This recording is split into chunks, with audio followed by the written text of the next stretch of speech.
tidak gitu ya. Baik, assalamualaikum warahmatullahi wabarakatuh.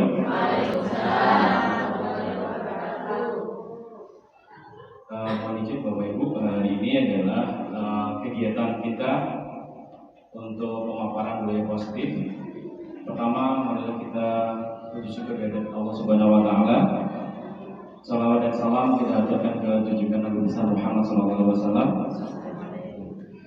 Untuk kegiatan hari ini adalah saya memberikan sebuah judul menyebarkan pemahaman dan demonstrasi konseptual tentang budaya positif. Di kegiatan ini sebetulnya adalah sangat penting bagaimana kita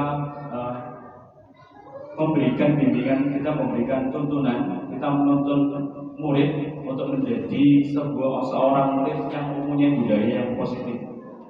Jadi nanti akan saya paparkan apa itu budaya positif dan bagaimana menanganinya murid atau peserta didik di sekolah maupun di rumah.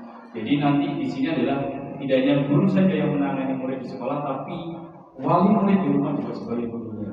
Jadi karena ini adalah penanaman budaya positif, maka hal ini dijadikan sebuah wacana bagaimana menanamkan budaya positif. Ada konsep budaya positif. Konsep inti budaya positif yang pertama adalah perubahan paradigma belajar, yang kemudian dilanjutkan disiplin positif, nilai kebajikan, kemudian kebutuhan dasar manusia, motivasi perilaku manusia, posisi kontrol, keyakinan kelas, dan segitiga restitusi. Jadi ini adalah inti dari budaya positif yang harus kita tanamkan pada murid. Jadi seperti itu. Jadi ada beberapa konsep inti dari budaya positif ini harus tertanam kepada diri kita, kemudian juga kepada murid yang ada. Ini adalah pembelajaran yang pertama adalah pembelajaran dengan paradigma baru. Dan sekarang kita di kelas 4. Di kelas 4 itu sudah menggunakan kurikulum yang baru, yaitu kurikulum merdeka. Jadi di kurikulum merdeka itu adalah kita dicanangkan bagaimana murid berlandaskan dengan profil pelajar Pancasila, yang mana profil pelajar Pancasila itu adalah sebuah landasan untuk anak-anak kedepannya. Yang pertama adalah di dalam pelajaran paradigma baru, kita bisa dilihat di situ pembelajaran dengan paradigma baru merupakan pembelajaran yang dirancang berdasarkan prinsip pembelajaran berdiferensial. Jadi kita walaupun anak-anak beda, tetap kita juga memberikan perbedaan-perbedaan itu menjadi suatu yang positif. Yang itu. Kemudian sehingga murid belajar sesuai kebutuhan berdasarkan tahap perkembangan untuk mewujudkan profil pelajar Pancasila. Profil pelajar Pancasila. Kalau yang kemarin kelas 4 sudah masuk dalam kurikulum merdeka. Jadi di situ ada beberapa profil pelajar Pancasila. Yang pertama adalah beriman dan bertakwa pada Tuhan Yang Maha Esa, kemudian berpendidikan global, kemudian gotong royong, mandiri, kritis dan kreatif dan benaran kritis. Di situ profil pelajar Pancasila yang harus ditanamkan kepada anak-anak sebagai perwujudan dari kurikulum merdeka, seperti itu. Juga kita masuk ke teori kontrol, ada miskonsepsi tentang teori kontrol. Yang pertama, ilusi guru mengontrol murid, kemudian ilusi bahwa semua penguatan positif efektif dan bermanfaat, kemudian ilusi bahwa kritik dan membuat rasa bersalah mampu menguatkan karakter, ilusi bahwa orang dewasa berhak memaksa. Ini ilusi, namanya ilusi adalah sebuah bayangan. Sebuah bayangan hanya bayangan saja bagaimana melakukan teori kontrol terhadap murid, terhadap anak didik, terhadap peserta, seperti itu. Yang pertama, ilusi guru mengontrol murid. Guru mengontrol sekarang adalah ini hanya sebuah ilusi saja. Jadi kita tidak bisa mengontrol murid seluruhnya karena murid itu mempunyai keunikan tersendiri. Kita lanjutkan, semua penguatan positif, efektif dan bermanfaat. Kita lihat dulu, kita hanya ilusi saja. Apakah penguatan positif itu efektif? Dan tidak, harus ada diagnostiknya, ada tesnya, ada analisanya. Baru kita penguatan positif itu tidak menjadikan ilusi lagi. Kemudian bahwa kritik dan membuat rasa bersalah mampu menguatkan karakter. Ini biasanya kita mengkritik anak. Ini kamu jelek, kamu harus belajar. Itu tidak membuat menjadikan penguatan karakter. Misalkan kamu kok apa saja, nanti nilaimu jelek. Itu tidak menguatkan kalau sekarang. Kita ubah bersama-sama. Kemudian membuat rasa bersalah. Kemarin ada sesuatu kejadian, saya tidak membuat bersalah. Bagaimana anak-anak itu bertanggung jawab? Misalkan bajunya robek, bapak ibu tidak boleh memperbolehkan bahwa itu adalah suatu kesalahan, tapi bagaimana membuat anak itu bertanggung jawab dan sadar tidak akan mengulangi lagi, biar tidak jadi ilusi harus seperti itu. Jadi kebanyakan adalah kalau misalkan melakukan sebuah kesalahan kan harus kamu salah, mungkin dihukum seperti itu. Ya ini nggak boleh. Sekarang adalah bagaimana kita berkomunikasi, berdialog dengan murid, dengan peserta didik, dengan penjenengan untuk menguatkan sebuah kesadaran bahwa kegiatan itu masih ada prosesnya seperti itu. Jadi tidak langsung ada hukuman seperti itu. Kemudian bahwa orang dewasa berhak memaksa. Kita kan dewasa nih, Bapak Ibu semua dewasa. Kita paksa. Nah, sekarang kita lihat dulu.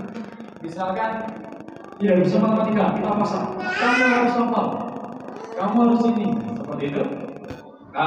Hal seperti itu harus mencari cara bagaimana anak tidak merasa dipaksa, tapi mempunyai kesadaran untuk melakukannya, seperti itu. Baik, kita lanjut. Di sini adalah mengubah stimulus respon ke pendekatan terkontrol. Ini contohnya ada stimulus respon, kemudian terkontrol, ada realitas. Kita sama, realitasnya adalah untuk responnya, kontrolnya adalah realitas kita berbeda. Yang jelas, kenapa ini dua respon yang berbeda? Ada stimulus respon, ada stimulus respon teori kontrol. Realitasnya nggak sama. Setiap anak mempunyai kebutuhan tidak sama. Contohnya apa? Di dalam belajar, ada anak yang belajar gunakan audio saja, hanya mendengarkan saja. Ada anak juga hanya bisa menangkap dengan visual. Jadi harus ada gambar, harus ada video, baru bisa. Ada juga yang dua-duanya, audio visual. Jadi ada gambar, kemudian ada audio, seperti itu. Itu realitasnya. Semua anak berbeda, mempunyai keunikan. Jadi nanti di kelas 4 ini kita gali sejauh mana perbedaan itu menjadikan sebuah budaya positif, seperti itu. Kemudian kita lanjut. Semua orang melihat yang sama, tidak semua. Bapak Ibu mungkin melihat saya dengan Ibu tidak sama, yang jelasnya. Kemudian apa yang di teori kontrolnya? Setiap orang memiliki gambaran berbeda. Jelas kita punya gambaran berbeda. Tidak hanya orang, murid saja punya gambaran berbeda. Jadi seperti itu. Jadi ke dalam kegiatan akan kita analisa nantinya. Bagaimana membedakan satu murid dan murid yang lain. Yang belum cakap, bagaimana menjadikan cakap. Seperti itu. Kemudian kita lanjut. Kita mencoba mengubah orang agar berpandangan sama dengan kita. Itu stimulusnya, berpandangan yang sama. Kita berusaha mendalami pandangan orang lain tentang dunia. Jadi tidak bisa kita melakukan menyamakan pandangan yang sama. Karena orang atau manusia itu memiliki pola pikir yang berbeda. Jadi tidak perlu kita berusaha untuk menyamakan. Karena di pola pikir setiap manusia itu berbeda, apalagi murid seperti itu. Kemudian perilaku buruk dilihat sebagai suatu kesalahan. Semua perilaku memiliki tujuan. Jadi ini utama. Perilaku buruk dilihat sebagai suatu kesalahan. Kalau anak-anak misalkan tidak mandi, itu buruk. Tidak tepat waktu, itu buruk juga. Mungkin seperti itu. Tetapi kita harus melihat semua perilaku memiliki tujuan. memiliki tujuan. Kalau misalkan tidak segera mandi, ada tujuannya. Kenapa?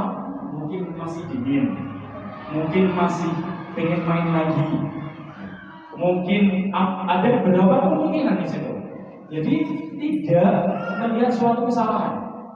Jadi seperti kemarin ada kejadian sedikit, langsung itu saya tidak memandang sebuah kesalahan, tapi bagaimana dia, kenapa tujuannya? Oh, tujuannya mau aktualisasi diri, bagaimana dia membuat sebuah coretan. Tinggal bagaimana kita mengarahkan. Jadi tidak menjadikan itu suatu masalah. Kita tinggal mengarahkan bagaimana dari kegiatan itu memiliki sebuah tanggung jawab. Nah, ini bertanggung jawab. Itu sudah terima kasih sekali. Jadi seperti itu. Orang lain bisa mengontrol saya, yang satunya orang lain tidak bisa mengontrol orang lain. Apa maksudnya? Kita atau saya tidak bisa mengontrol Anda untuk menjadikan sesuatu. Saya juga tidak bisa mengontrol putra putri jenengan untuk menjadikan sesuatu. Tapi bagaimana kita menyadarkan? Karena yang mengontrol hanya Tuhan. Kita hanya memberikan jalan, kita hanya menuntun, kita hanya mengantarkan saja.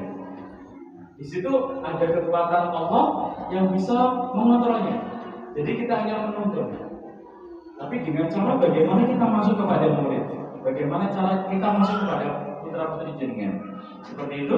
Kita lanjutnya, selanjutnya adalah pemaksaan ada pada apa ini namanya, bujukan yang gagal. Saat bujukan yang gagal, jika kita membujuk anak dipaksa, apa respon kontrolnya? Kolaborasi, kerjasama. Jadi kita tidak diperbolehkan memaksa. Hafal perkalian harus diingatkan. Itu memaksa. Tapi karena dipaksa kemudian hafal apa jadinya. Tetapi kita proses bagaimana anak menjadikan hafal, anak menjadi sadar untuk mengingat. Jadi misalkan harus bisa membuat kalimat seperti itu, tidak bisa kita paksa. Ini subjeknya, tidak bisa. Kita proses dulu bagaimana anak itu menjadi pemahami. Anak itu bisa tahu semuanya. Seperti itu. Jadi pemaksaan itu walaupun dengan bujukan saja kita tidak bisa. Misalkan saya punya rahasia, jenengan bujuk saya, rahasianya itu tentang jenengan dibujuk dengan rayuan mungkin, dengan paksaan mungkin, dengan iming-iming, tidak bisa. Karena semua orang punya prinsip. Tapi dengan proses kepercayaan, kemungkinan rahasia itu tetap tetap dipegang, tetapi akan memberikan sebuah saran kepada yang memiliki rahasia tersebut. Jadi tetap tertutup seperti itu. Model berpikir menang kalah, model berpikir menang-menang. Jadi tidak ada yang A menang, yang B kalah. Semuanya menang, semua jadi pemenang. Tidak ada nilai yang A itu tidak baik, ada nilai B tidak baik. Tidak ada. Semuanya unik, semuanya baik. Kemudian kenapa di Kummer itu tidak ada peringkat? Oh, ini peringkat 1. Jadi Bapak Ibu nanti, Pak, ini peringkat saya berapa? Peringkat anak saya berapa? Tidak ada peringkat, karena semuanya sama. Jadi menang semua. Jadi kalau dilihat dari mana? Dilihat dari kecakapan sehari-harinya. Kalau peringkat sudah tidak ada lagi. Seperti itu. Masih semangat ini? Semangat. Benar, masih semangat ya? Semangat. Soalnya tegang semua ini. Ya santai aja, enggak apa-apa. Ini kan mendengarkan. Santai aja. Boleh. Ini memang walaupun nanti dilihat banyak, tapi kita harus ada komunikasi memang. Jadi santai aja. Kemudian disiplin positif. Disiplin, kalau ini arti dari disiplin itu adalah disiplina dari bahasa Latin, artinya belajar. Disiplin itu belajar. Jadi belajar. Jadi bagaimana kita berusaha anak-anak itu belajar. Itu kata disiplinnya. Bagaimana belajar, bagaimana mempelajari belajar itu akhirnya muncullah sebuah kata disiplin untuk dirinya. Kemudian disiplin positif merupakan salah satu cara penerapan disiplin yang bertujuan untuk menumbuhkan peserta didik tanpa imbalan penghargaan, reward atau reward ancaman atau hukuman. Gitu. Menumbuhkan peserta didik tanpa imbalan. Ini sering ya jam dulu. Kalau kamu juara 1, saya berikan sepatu. Kalau kamu nilainya bagus, saya berikan tas. Kan ribet ya. Kemudian disiplin. Kalau kamu tidak bangun pagi, sangunya siapa tahu? Nah, itu hukuman. Ya. Kemudian ngacam. Kalau kamu tidak ikuti apa yang disarankan, apa yang ditunjukkan, tidak ikut bapak ibu jalan-jalan, seperti itu. Di dalam budaya positif, disiplin positif, hal itu sudah harus dikurangi. Kalau bisa tidak ada. Jadi mengacam anak, kemudian menghukum anak, itu sudah paling tidak mulai sekarang dikurangi. Dan kalau bisa tidak ada. Tapi apa yang dilakukan? Sebenarnya yang dilakukan tujuan kita adalah menciptakan murid-murid yang memiliki disiplin diri, jadi kesadaran. Jadi kesadaran apa? Oh ya, saya harus bangun pagi. Saya punya kewajiban sholat subuh. Saya punya kewajiban sholat mandi dulu, seperti itu. Anak-anak mudah-mudahan sekarang sudah mulai sholat, karena setiap hari pulang pasti ada pesan dari saya seperti itu. Jangan lupa sholatnya, mandi dulu, makan, kemudian sholat. Itu yang selalu.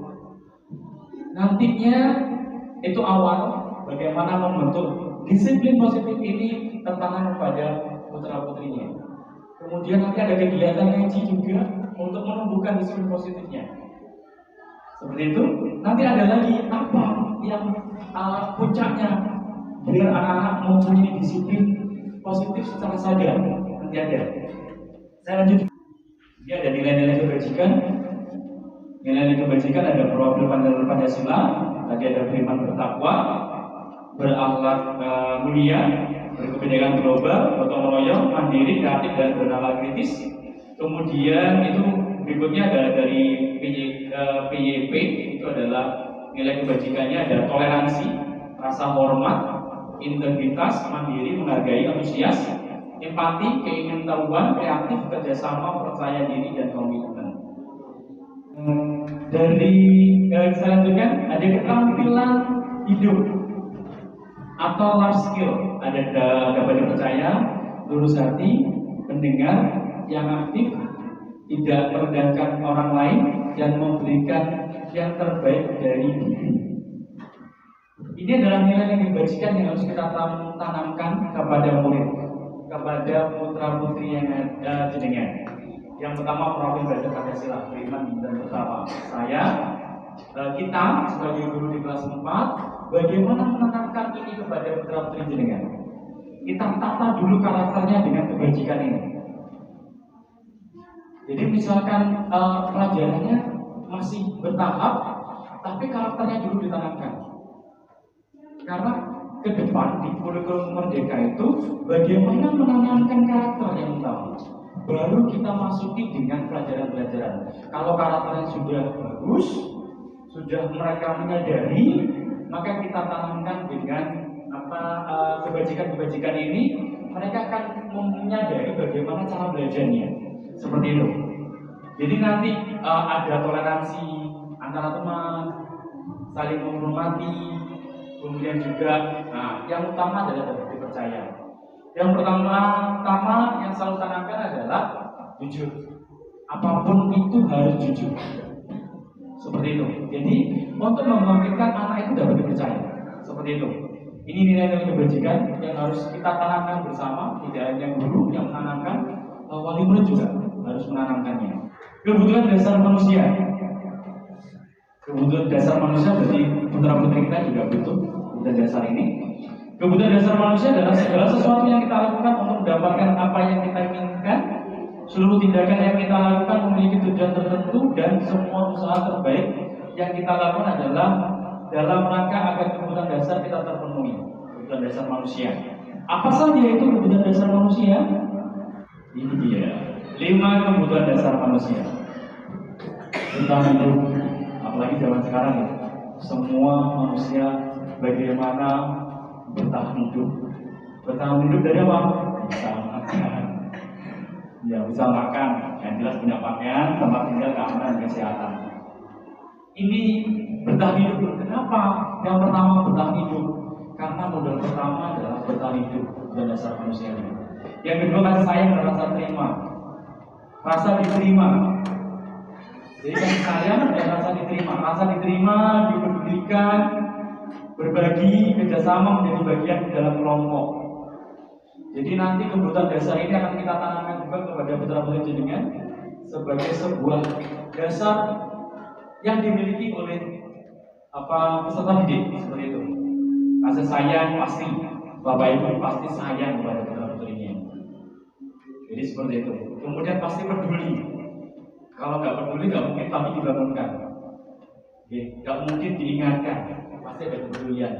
Kita tanamkan juga kepada peserta didik bagaimana juga punya kasih sayang kepada jenengan dan peduli. Kemudian yang selanjutnya adalah penguasaan. Ada harga diri, keinginan untuk dianggap, memimpin, berprestasi, diakui dan didengar. Kemudian kebebasan, mandiri, memiliki pilihan, mencoba hal yang baru, mampu mengendalikan arah dirinya. Seperti itu, ada mandiri. Yang jelas mudah-mudahan di sini peserta didik sudah mandiri. Kata orang-orang bilang adalah mandiri itu mandi sendiri. Contohnya, salah satu contoh dari mandiri adalah mandi sendiri. Mudah-mudahan tidak ada yang masih ayo mandi di sabun, ya. Tapi kita berusaha untuk mencoba melakukan kemandirian seperti itu. Kemudian kesenangan, bermain, humor, antusiasme, sama tertawa. Bermain jelas, kalau menjiwa anak masih bermain. Tidak hanya anak-anak, bapak ibu aja masih juga bermain. Kenapa? Dan tetangganya bisa ngobrol juga bermain. Gitu, seperti itu. Saya juga main game juga sama. Mungkin teman saya juga ngobrol-ngobrol bersama, itu juga bermain. Tapi anak-anak biarkan ketika kalau waktunya bermain, biarkan bermain. Yang penting bagaimana kita mengontrol waktunya selesainya bermain. Ini seperti itu. Tidak dibiarkan. Karena mas sekarang zamannya sudah gadget ya. Anak-anak sudah pegang handphone. Kalau sudah bermain, yang penting anaknya tenang di dalam rumah, dilihat itu diam, handphonenya berjam-jam. Nah, ini yang bahaya juga. Kenapa? Karena pengaruhnya banyak. 1 di saraf, 2 di mata. Kemudian untuk mengisi ilmu, untuk mengisi wawasan kalau sudah penuh dengan game, itu agak sulit. Apalagi nanti kalau sudah sindrom, itu malah bahaya lagi. Kalau sudah sindrom HP, tangannya nggak ada hati, tidak sendiri, itu bahaya. Makanya di sini adalah bagaimana kita mengontrol anak-anak agar tahu kapan saya berhenti, kapan saya main, kapan saya belajar. Jadi berdialog, tapi tidak paksa. Kamu jam sekian harus ini, nggak boleh main handphone. Jam sekian harus tidur. Kita berdialog, biar anak itu punya percaya diri untuk mengungkapkan seperti itu. Jadi, tapi dengan raut muka yang lemah lembut, jangan ditonjolkan penglihatannya ke depan, gitu. Jelas pasti takut seperti itu. Motivasi perilaku manusia. Ini motivasi perilaku manusia. Yang pertama motivasi ekstrinsik. Motivasi ekstrinsik itu dari luar, pengaruh dari luar. Itu motivasinya. Apa? Untuk menghindari ketidaknyamanan atau hukuman. Kalau kita menghukum, saya menghukum, besok Pak Chandra saya tidak masuk. Oh itu ada motivasi ekstrim. Pak Chandra menakutkan, gurunya menakutkan, saya nggak masuk. Nah itu sudah motivasi dari dirinya, dari luar. Saya memotivasi anak itu bahwa saya memang menakutkan. Tapi mudah-mudahan alhamdulillah tidak. Anak-anak mulia, alhamdulillah. Kita di kelas 4 kita kolaborasi dengan Pak Abati bagaimana anak itu mencintai sekolahnya. sekarang pulang sudah berpikir saya harus sekolah lagi besok. Seperti itu. Jadi itu motivasi ekstrinsik dari luar untuk mendapatkan imbalan penghargaan dari orang lain. Tadi sudah. Bagaimana kita tidak memberikan penghargaan secara langsung, tapi bagaimana kita menyadarkan seperti itu. Nanti kalau kamu naik kelas, saya berikan sepeda motor listrik. Kalau kamu naiknya bagus, saya berikan handphone. Itu penghargaan. Ini apa Bapak Ibu? Kalau misalkan tidak ada imbalan, anak-anak tidak bisa melakukan, kan gitu. Tapi dengan kesadaran, mereka tidak ada imbalan, tidak ada penghargaan, mereka sadar tetap berjalan pada kegiatannya. Waktunya belajar ya belajar, bukan nanti kalau saya belajar dapat uang sampai lebih. Kalau misalkan besok paling ada kasih uang sampai lebih, nggak belajar. Jadi seperti itu. Jadi tidak ada penghargaan supaya mereka motivasi ekstrinsiknya tidak tumbuh. Tapi apa? Yang dibaca adalah motivasi intrinsik dari dalamnya diri sendiri untuk menjadi orang yang mereka inginkan dan menghargai diri sendiri dengan nilai-nilai yang mereka percaya. Jadi bangkit dari diri sendiri. Oh ya, saya disekolahkan, saya diberi uang saku, saya diberikan baju, saya diminta belajar, saya tanggung jawab belajar. Kemudian di sekolah dan diminta untuk ibadah, punya kewajiban, sadar pada dirinya sendiri. Kalau sudah peserta didik atau murid sudah menyadari, enak sudah. Seperti itu. Ya, itu motivasi intrinsiknya. Ada hukuman, kemudian ada konsekuensi, ada restitusi. Hukuman yang jelas, dihukum di hukuman bisa fisik sama psikis. Fisik itu ya dicetol mungkin, dijewer mungkin, gitu kan? Atau dipukul mungkin, seperti itu. Kalau psikis adalah ancaman, diancam, biar diam diancam, itu psikis. Jadi di pola pikirnya. Kemudian ada konsekuensi, terutama dan sepakati. Murid tetap dibuat tidak nyaman. Jadi kalau misalnya ada kelebihan muridnya, lari-lari suka lari, ngobrol temennya, itu saya bagaimana anak itu diam. Itu tidak boleh dan tidak dianjurkan, harus dikurangi lagi. Yang ada adalah restitusi. Restitusi itu apa? Proses menciptakan dialog. Kenapa kamu lari-lari? Kenapa bicara dengan temannya? Kita tanya Pak. Kita berdialog. Jadi nanti di rumah sama berdialog. Jangan tidak boleh diberikan ancaman atau sebuah hukuman. Kita berdialog. Alasannya apa? Tidak mau belajar seperti itu. Alasannya kamu nilainya jelek kenapa? Alasannya nilai kamu jelek kenapa? Jadi harus ada dialog untuk menumbuhkan budaya positif seperti itu. Lanjut, 5 posisi kontrol. Jadi kita menghukum, membuat merasa bersalah, jadi anak bersalah, gitu. Kemudian ada teman, ada pemantau, ada manajer. Penghukum membuat ada penghukum membuat merasa bersalah. Ini yang harus selalu dihindarkan. Jadi kalau anak membuat salah, jangan dibuat tambah salah.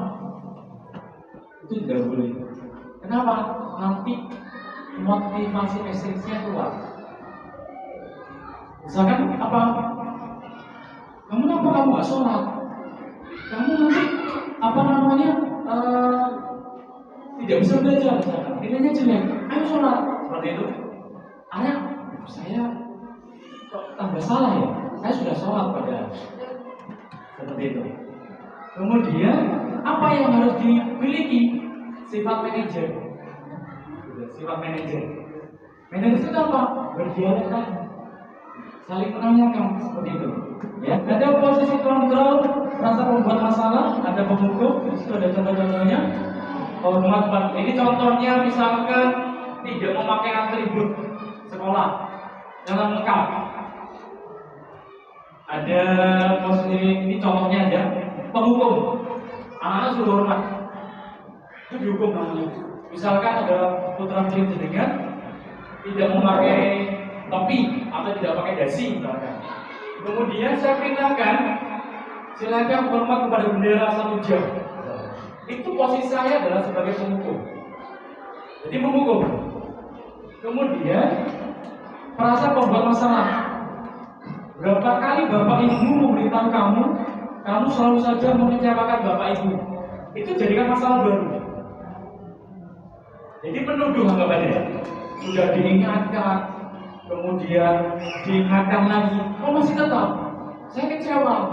Itu menimbulkan masalah baru pada peserta didik, pada murid seperti itu.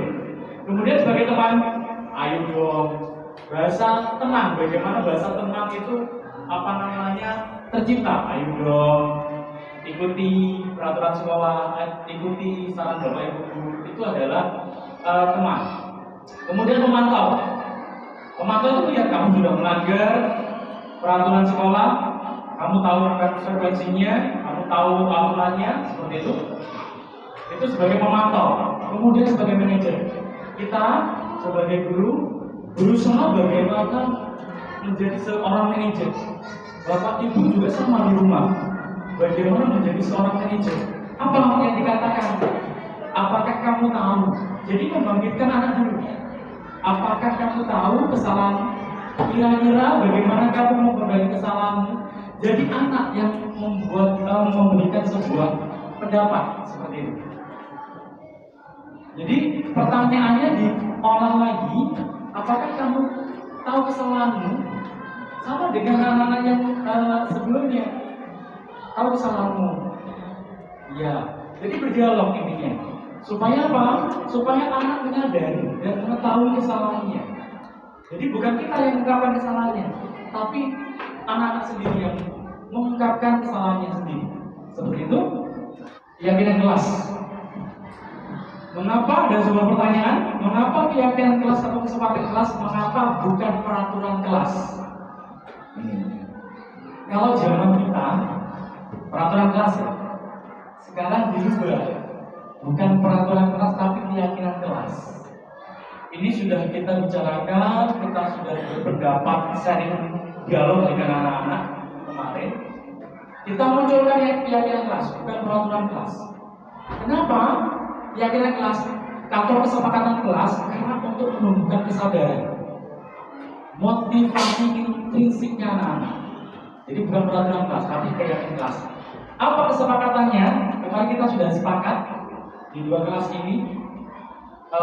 Kesepakatan kelas yang harus dilakukan, yang harus disadarkan oleh anak-anak. Apa itu? Coba kita cek bersama. Itu Bapak Ibu. Ini kesepakatan kelas.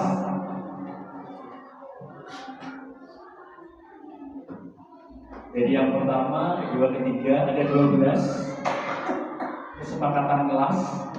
Datang tepat waktu, kemudian menjaga kebersihan kelas, menjaga kerapian kelas, makan di waktu istirahat. Jadi di jam pelajaran mereka tidak boleh makan, tetapi di waktu istirahat diperbolehkan. Kemudian yang kelima, diperbolehkan minum dalam kelas. Minum boleh. Makan itu tidak hanya makan nasi, makan permen saja, itu namanya makan. Itu tidak boleh dalam kelas, tapi di waktu istirahat. Kemudian diperbolehkan minum dalam kelas, boleh minum.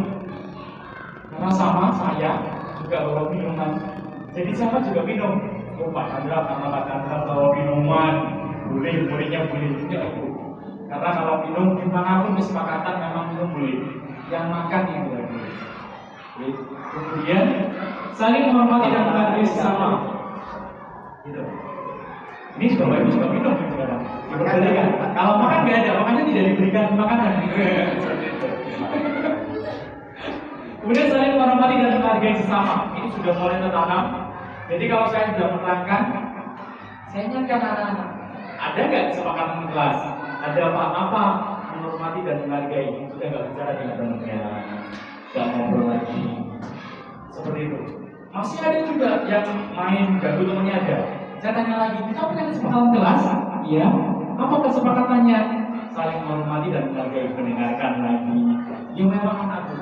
Kalau nggak sering diingatkan, biasa lagi, balik lagi, nggak apa-apa. Itu sebuah kulikan saya gambarkan. Oke, seperti itu. Kemudian saling bekerja sama. Pasti sudah kemarin sudah bersihkan bersama, atau meja bersama, atau kursi bersama sudah. Kemudian nomor 8, membawa baju ganti saat jadwal olahraga. Jadi ini kesepakatannya Bapak Ibu. Jadi olahraga itu hari Kamis. Jadi anak-anak tetap membawa baju hari Rabu. Jadi setelah olahraga ganti baju yang hari Rabu. Untuk apa tujuannya? Biar bau di dalam kelas adalah kondusif dan tidak kotor. Kan biasanya gulung-gulung ya di lapangan, akhirnya masuk dalam kelas kondusif kotor, kita pelajaran itu bisa menimbulkan ketidaknyamanan seperti itu. Jadi ini sudah sepakat, anak-anak kemarin sudah berganti baju, alhamdulillah. Kemudian hari Kamis memakai baju adat pendalungan. Nah, ini sudah sepakat anak-anak. Siapa? Kenapa Bapak Ibu? Ya, oke. Ini pendalungan karena ini tidak hanya kesepakatan kelas, tapi sudah menjadikan peraturan kementerian. Jadi harus memakai baju adat. Alhamdulillah hanya Gelagawero di Kecamatan Nanti yang memulai insya Allah launchingnya tanggal 3 Agustus semua hari Kamis pakai baju adat. Sebenarnya saya mau pakai obran, sampai lupa obrannya tidak saya pakai. Saya bawa obran juga sebelumnya. Jadi obran untuk laki-laki pakai obran, diusahakan bertahap dulu. Tidak harus ini sekarang bisa beli. Kita jenengan yang lebih memahami itu. Yang penting pada waktunya sudah memakai baju adat. Tidak hanya kelas 4, tapi kelas 1 sudah mulai. Insya Allah sudah puncaknya tahun, tanyanya panjang banget gitu kan. Tapi nggak apa-apa, itu komunikasi namanya. Insya Allah kelas 1 sudah siap. Hari Kamis depan kelas 1 tanggal 27 sudah memakai semuanya. Saya juga memakai. Tapi keseluruhan dari satu lembaga, insya Allah tanggal 3 Agustus sudah memakai semua. Itu. Apa tujuannya? Kita mengenal budaya. Dengan mengenal budaya, menumbuhkan karakter. Tetap ke karakter. Gitu. Apalagi sekarang ya. Kalau dulu mungkin ada bapak ibu duduk, akan tidak lari. Permisi. Sekarang lari. Ini yang harus kita tanamkan bersama. Itu adalah karakter. Kenapa Bapak Ibu? Nantinya, kalau nantinya misalnya ada tamu mau jalan gitu kan, tidak permisi dulu, itu sudah berkarakter. Yang dilihat siapa dulu? Pasti orang tuanya, pasti juga gurunya. Pasti juga. Makanya kita tanamkan itu. Kalau yang tahun kemarin, anak-anak saya ajarkan bagaimana memberikan cangkir, menyuguhkan. Itu yang kemarin. Bagaimana menyuguhkan cangkir yang ada pegangannya itu. Saya silakan suguhkan, ada temennya di depan suguhkan. Apa? Kebalik semua. Ya, kebalik semua. Jadi pegangannya di kiri semua. Padahal kalau sudah di kiri harus diputar. Akhirnya paham. Anak mempunyai pola pikir bahwa caranya seperti itu ya. Bagaimana menyuguhkan cangkirnya nggak tahunya di sebelah kanan. Itu simple. Itu kecil gitu. Tapi kalau tidak pernah ditanamkan, tidak akan tahu. Seperti itu.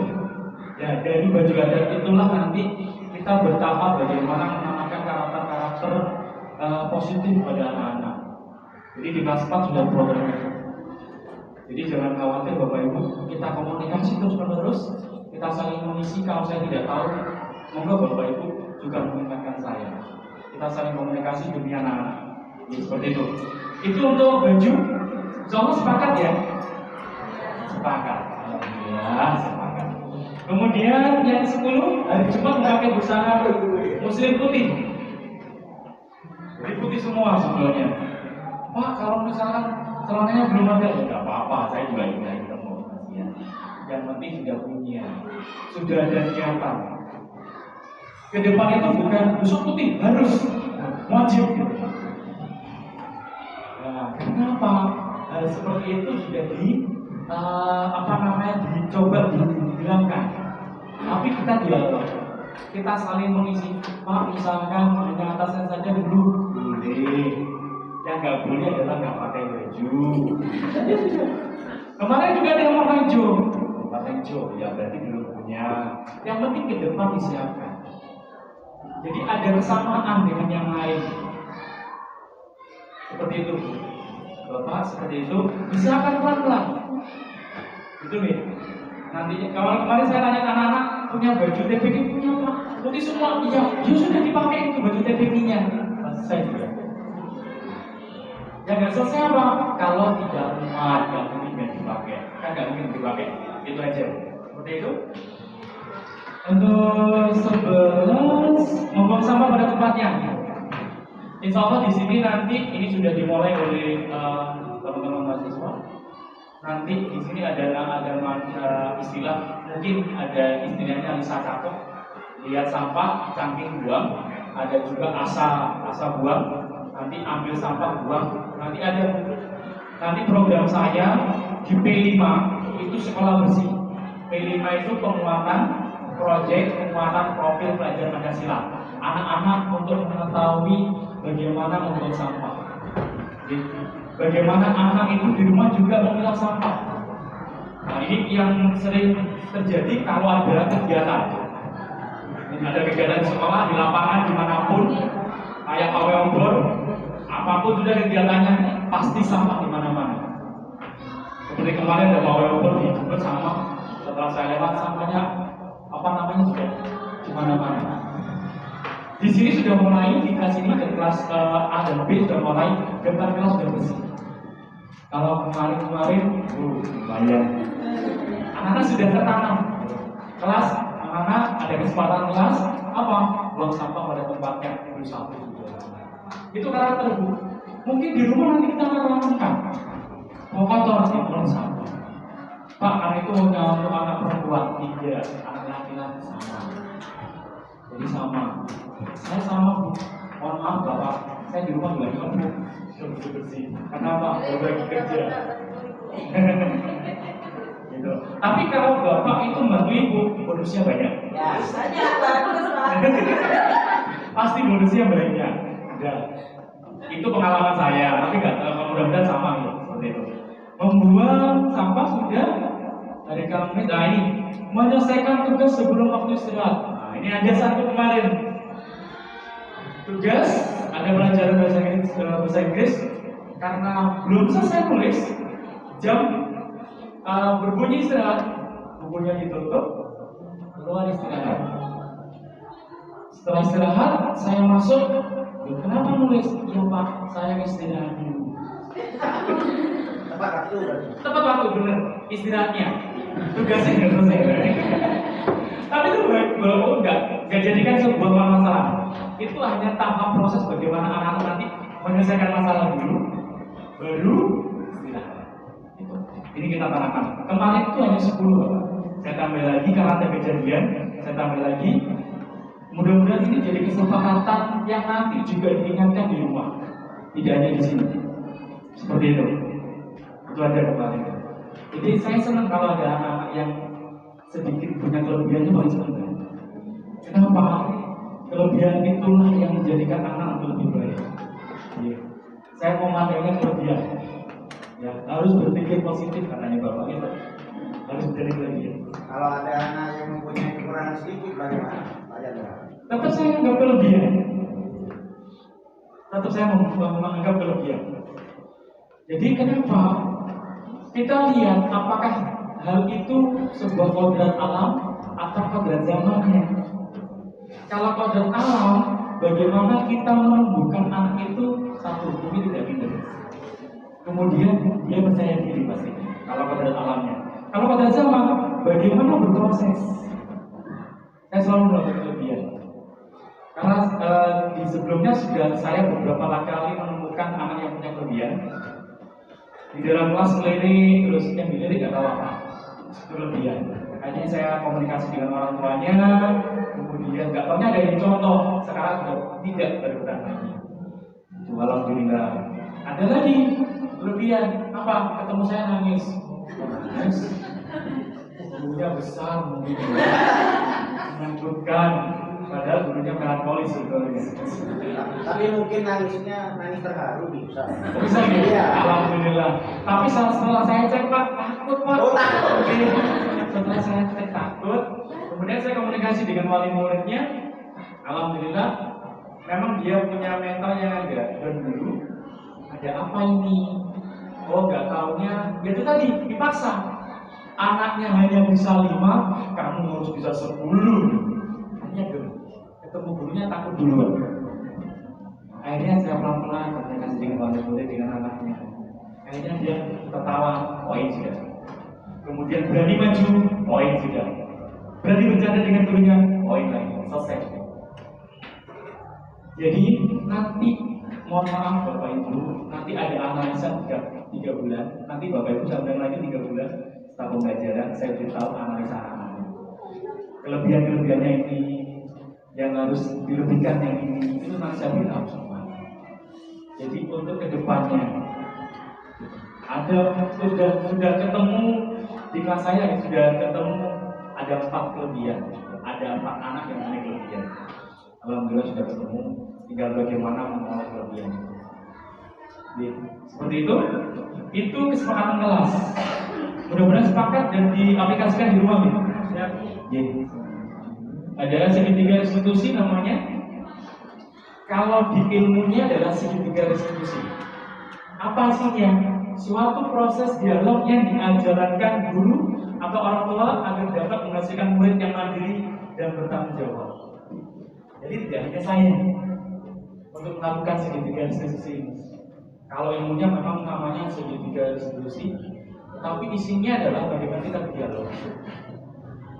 Jadi tidak membuat ancaman, tidak memberikan sebuah hukuman, tapi kita berdialog. Kadang dialog itu ada beberapa macam nih Bapak Ibu. Seperti anak saya itu punya karakter limbik namanya. Limbik itu coba nanti dilihat Bapak Ibu, mencontohnya lebih daripada teman-temannya. Temannya gerak mau apa, contoh, cepat sekali, itu limbik namanya. Cara belajarnya adalah ada batapan Bapak Ibu. Tidak bisa diajarkan di samping, harus ada hadapan. Kemudian kalau tidak fokus, bukan diteblek, bagus, bukan, tetapi dipegang tangan kirinya. Apa tadi yang dibaca? Dipegang, disentuh maksudnya. Itu, jadi nanti dilihat karakter anak saya apa ya belajarnya. Ada juga, ini baru muncul karakter anak belajar dengan musik yang keras. Jadi harus memutar musik, kami belajar. Itu gak apa-apa Bu, yang penting belajar. Ada teman saya sama, kalau mau tidur musiknya keras. Kemudian ada kalau belajar, yang nyetel musik sudah belajar. Ada yang sunyi, sepi gitu, kayak di kuburan misalkan, baru bisa belajar, gak ada orang. Itu karakter sudah. Ada yang juga harus nonton dulu, kartun apa baru belajar, macam-macam Bapak Ibu. Jadi di sini harus berdialog apa diamati. Ya di rumah jangan Bapak Ibunya ngamati bapaknya saja, bapaknya ngamati ibunya saja. Tapi sekali-kali harus ada diamati putra putrinya. Itu caranya bagaimana mengetahui anaknya dengan cara berdialog. Dia dicek seperti itu. Oke, kita lanjut. Ini ada namanya, kalau di keilmuan namanya validasi. Nama yang pertama adalah menstabilkan identitas. Apa tadi? Menanyakan lagi, kenapa kamu nggak belajar? Apa yang harus dilakukan seperti itu. Jadi tidak membuat anak salah dulu, biar stabil dulu identitasnya. Misalkan memecahkan gelas, jangan mesti marahin Bapak. Kamu pecahkan gelas, mahal ini, 150 juta. Kasih gelas lagi. Pecahkan lagi. Akhirnya nggak stabil banget, bahaya nanti. Akhirnya semua dibuat dipecahkan kan? Itu yang bahaya. Dan seperti itu. Ini ya, kenapa tadi gelasnya kau pecah? Seperti itu. Akhirnya diungkapkan, iya tadi saya megangnya salah, atau nanti senggol saya. Itu bu. Akhirnya stabil. Apakah itu sebuah kesalahan, ditanya lagi, validasi lagi, apa itu salah? Oh iya, sadar akhirnya. Kemudian apa lagi? Menanyakan keyakinan. Nanti kalau ada gelas di sini, apa yang kamu lakukan? Seperti itu dialog. Kalau nanti saya letakkan di sini ayah, saya letakkan di sini ibu, biar disenggol, sudah poin. Anak sudah menyadarinya, seperti itu. Itu namanya adalah segitiga institusi yang tujuannya adalah untuk berdialog kepada putra-putrinya. Apa? Boleh? Menstabilkan identitas. Berdasarkan prinsip membuat kesalahan adalah bagian dari proses pembelajaran. Jadi salah itu belajar. Pak, kalau anak-anak mengerjakan salah, dia belajar. Nilainya kan nol, belajar membuat angka nol. Ini kan gitu. Gak apa-apa, itu langsung belajar. Jadi dari kesalahan itu adalah sebuah pelajaran. Jadi kalau nanti di rumah dia melakukan salah, berarti anak ini belajar. Biasanya tidak ya. Kalau salah langsung ditembak. Tembak langsung hilang, kecil deh. Nah itu biasanya gitu. Sekarang berpandangan, mari kita berpandangan kesalahan anak itu sebagai pembelajaran. Seperti itu. Menggeser identitas gagal ke identitas sukses. Jadi kalau dia salah, bukan gagal, tapi sukses diarahkan maksudnya. Diarahkan. Kalau ini salah, yang seharusnya seperti ini. Seperti itu. Jadi tidak ditembak langsung, tidak dihukum langsung. Dari situ. Itu untuk menstabilkan identitas. Kita lanjut.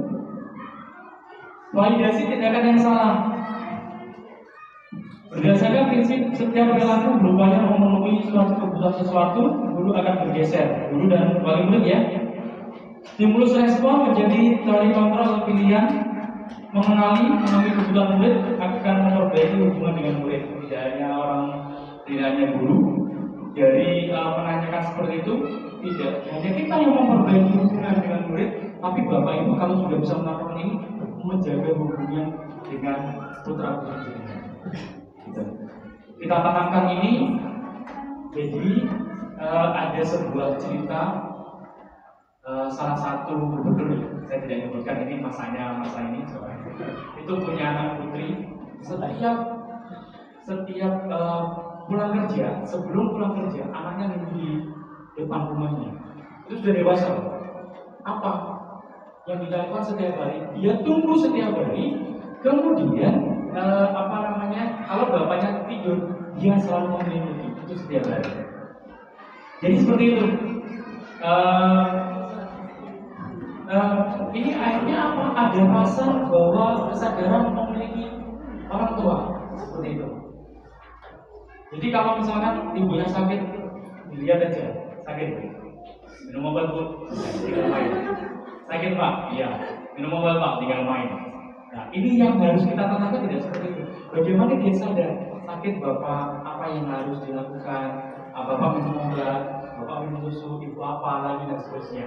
Jadi kesadaran saling memiliki di situ. Nah ini nanti kita bentuk seperti itu. Tidak hanya guru, tapi di rumah sama. Jadi kita saling mengisinya seperti itu.